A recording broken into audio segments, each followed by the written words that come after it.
Have a listen to this angry Englishman who thinks England has been taken over. This is our country, and we want it back. This is our country and we want it back. I don't know if he means England or the United Kingdom or Great Britain. Some people don't know the difference between those three. I wonder if he does. Where has his country gone? Why does he want it back? Who do you think he wants it back from?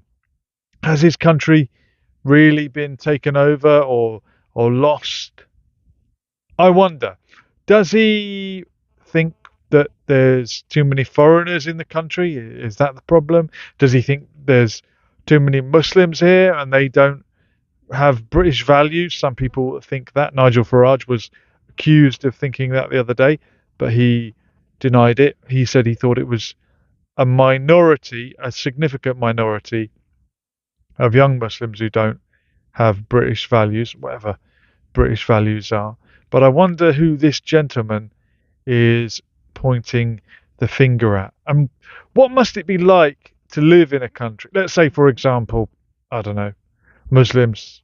A lot of Muslims came to this country and sort of overtook the country and pushed the British people out or pushed them to the far corners of the country so that they were only living in, I don't know, like Wales and Cornwall and Scotland.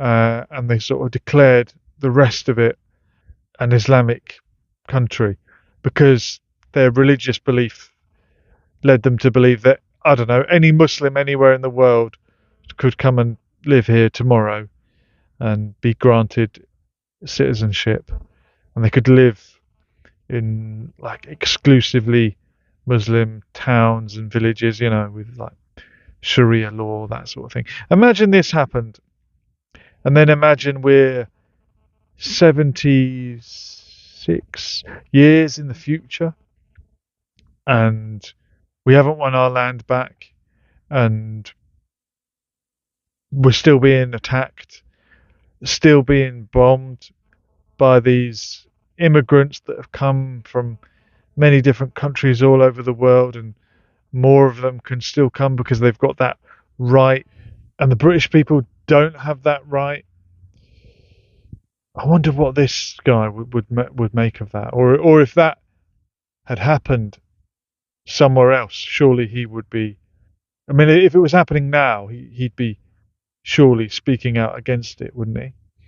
And when you think about where the English came from, the Anglo-Saxons, they kind of did come from abroad and pushed the native Britons, the Welsh, the Cornish, the Scots to the four corners of or three of the corners of Great Britain and made them live there. And they even, well, it was the Romans who built Hadrian's Wall, wasn't it? They invaded and kept these native inhabitants behind a wall. But that was, you know, thousands of years ago or hundreds of years ago. If there were native inhabitants of a country living behind a wall right now, surely someone like this would be calling that out.